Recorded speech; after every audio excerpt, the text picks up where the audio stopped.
मेरा सवाल फिर आपसे यह है कि जो ये वीडियो सामने आया है, क्या ये आपकी इमेज को डेंट करने वाला नहीं है?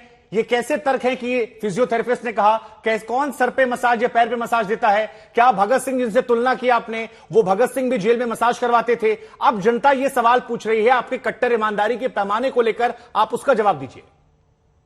शुभंकर जी, पहली चीज तो ये है कि जो ये जेल में रखा गया है वो ही गलत है। वो अंडर ट्रायल हैं, कन्विक्टेड नहीं है, उन पर चार्जशीट अभी तक कोई दायर नहीं हुई। और जो दो आंकड़े सीबीआई और ईडी दे रही है वो दोनों आंकड़े एक दूसरे से अलग हैं। मतलब दोनों ही एजेंसी अभी ये भी तय नहीं कर पा रही हैं कि घोटाला हुआ भी है या नहीं हुआ। अगर हुआ है तो दिल्ली में कोर्ट ने जमानत याचिका खारिज करते हुए कहा था कि पहली नजर में वो दोषी लगते हैं। मिश्रा जी, बगल में पानी की बोतल रखी है, रिमोट रखा हुआ है। मैं आपसे फिर पूछ रहा हूं, इस सवाल पर क्या कोई जवाब है, कोई डिफेंस में इस वीडियो को लेकर? बिल्कुल, मैं आपको बता रहा हूं, ये बीजेपी की घोर बेशर्मी और इंसानियत से गिरी हुई हरकत है कि एक बीमार आदमी जिसका इलाज कोर्ट के आदेश से चल रहा है उस पर ये इस तरह के सवाल उठा रहे हैं। और मेरी तो ये इच्छा है कि जिस तरह से ये बोल रहे हैं कि वो स्पा है और मसाज पार्लर है, तो मैं समझता हूं ये खुद जा करके वहां पे नहीं सर, स्पाइनल इंजरी में हेड मसाज और फुट मसाज कहां पर दिया जाता है? ये सवाल, और क्या स्पाइनल इंजरी में रिमोट रखा जरूरी होता है? स्पाइनल इंजरी में कोर्ट ने कहा कि बिस्लरी की पानी की बोतल रख दी जाएगी। सवाल डॉक्टर से पूछा जाना चाहिए। ठीक है, ये कांग्रेस के पास चलते। ठीक है सर, आपने अपनी बात कह दी। उनिका जी, मैं आपके पास आऊंगा। बीजेपी और आम आदमी पार्टी दोनों अपनी तरफ से जोर आजमाइश कर रही है। बीजेपी बार बार कह रही है हमने एक्सपोज किया, आम आदमी पार्टी कह रही है कि बीजेपी गिरी हुई हरकत है। कांग्रेस पार्टी इस वीडियो कैसे देख रही है? सत्येंद्र जैन को कैसे देख रही है? उस कट्टर ईमानदारी के पैमाने को कैसे देख रही है?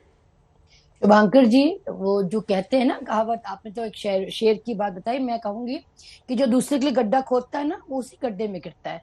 दोनों लगे थे ना कांग्रेस को कहने के लिए चोर है, ये घोटाले किए हैं, एक ईमानदारी कहता है, एक कुछ कहते हैं। आज क्या स्थिति है?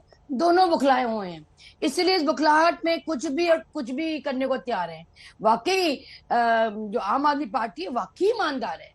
अब तो मानना पड़े कितने ईमानदार है और कितनी साफ सभी के लोग हैं और कितने पाक हैं, दूध के धुले हैं। लेकिन नहीं, इनके कार्य देखिए, साफ दिखाई दे रहा है कितने अच्छे लोग हैं, मेहनत कर रहे हैं, मसाज करा रहे हैं। नहीं, वो तो कह रही है मैम, वो तो कह रहे हैं कि बीमार आदमी है, कोच को डॉक्टर ने कहा था इससे करवा रहे हैं। शुभांकर, जैसे वही वाली बात हो गई कि अभी पैसा पकड़ा गया ना, तो कहते देखो कितने ईमानदार हैं, हमने पैसा नहीं लिया, टिकट नहीं मिली तो पैसा नहीं लिया हमने।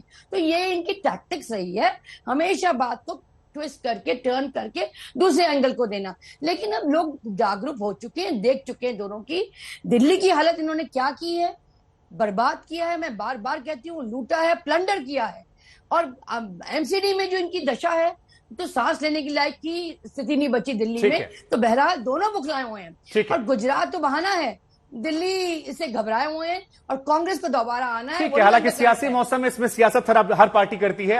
एल.एन. राव साहब, लेकिन आम आदमी के मन में, आम आदमी पार्टी नहीं, आम आदमी जो लोग आम इंसान हैं, उनके जहन में सर एक सवाल आता है कि अगर नेताओं को जेल में इतनी सहूलियत मिलती है कि वहां पर टीवी रखा हुआ है, बगल में कुर्सी रखी हुई है, सामने एक आदमी पैर दबा रहा है, बढ़िया गद्दा लगा हुआ है, तो फिर जेल में रखने का नाटक क्यों सर? आम जनता के पैसे से इतनी सुविधाएं अगर दी जाएंगी तो फिर जेल में रखने का फायदा क्या है? खुला छोड़ दीजिए इससे अच्छा। वो आदमी भाग तो वैसे भी नहीं रहा है, चुनाव लड़ रहा है, मंत्री बना हुआ है। क्या बिना जेल प्रशासन के, क्या बिना राजनीतिक संलिप्तता के यह संभव है? और एक पूर्व डीसीपी होने के नाते इस वीडियो में आपको क्या नजर आ रहा है? देखिए, मैं कोई पार्टी पॉलिटिक्स की बात नहीं करूंगा, मैं एकदम मेरिट की बात करूंगा। इस वीडियो को देखने के बाद स्पष्ट लगता है कि ये एक बहुत बड़ा, एक सुविधाजनक एक जगह दी गई है एक मंत्री जी को जेल में रहते हुए।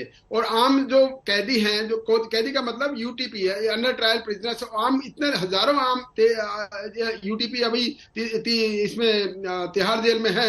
वो क्या सोचेंगे, भाई हमारे लिए तो कुछ नहीं हो रहा, इनके लिए क्या स्पेशल हो रहा है? ये गलत बात है। दूसरी बात, जहां तक इन्होंने कहा कि थेरेपी हो रही है, उसके लिए मैं बता दूं, अगर डॉक्टर ने भी प्रेस्क्राइब किया है तो पहली बात तो आपने खुद कहा है ये बात कि वो थेरेपी सर में नहीं हो सकती, तलवे में नहीं हो सकती। अगर आंत में कोई गड़बड़ है तो उसमें वो वहीं पे थेरेपी होगी। दूसरी, थेरेपी कहीं ऐसे वीआईपी जैसे रूम में नहीं होती, यहाँ तो हर चीज फैसिलिटी मिल रही है इनको। नहीं, एलन राव साहब, जरा हमारे दर्शकों को आप ये समझा दीजिए कि मान लीजिए अगर डॉक्टर ने प्रिस्क्राइब भी किया है तो क्या इस तरह से जेल के अंदर एक कैदी को जो अंदर है ट्रायल में भी है, क्या उसको इस तरह की सुविधाएं इजाजत होती है किसी भी स्पेशल केस में कि 4 आदमी बैठे हैं, पैर दबाया जा रहा है, सर में मसाज लगाया जा रहा है? बिल्कुल नहीं होती। वहीं पे मैं आ रहा था अभी कि अगर किसी डॉक्टर ने बताया भी गया तो थेरेपिस्ट का सेंटर होता है, हॉस्पिटल है, वहां पर डिस्पेंसरी है, वहां पे थेरेपिस्ट की जगह होती है, वहां ले जाके वो कराएंगे। ये नहीं है कि यहाँ के अपने रूम में। मैं तो हैरान हूँ इस बात देख कर कि ऐसे इतने बड़े रूम में, जैसे वीआईपी जैसे रूम में लेटे हुए आराम से, जैसे कि इनको तो कोई जेल होने का कोई वही गुनाह ही नहीं है। लेकिन ये बिल्कुल ये बात सही है कि थेरेपिस्ट अगर होती तो थेरेपिस्ट सेंटर में होती, ऐसी जगह में थेरेपी नहीं हो सकती। थेरेपी वाली बात कहानी गलत है। दूसरे, कभी कभी सीआईबी जो रवि श्रीवास्तव जी कहते हैं तो फेक है, वीडियो ही फेक है, क्यों इसको यूज किया, ये भी बात गलत है। क्योंकि एक चीज है तो सही, इसको तो माने कि वो है, और सिसोदिया जी ने माना है हाँ जी है, लेकिन उन्होंने थेरेपिस्ट का बहाना ले लिया, वो बिल्कुल गलत उतरा।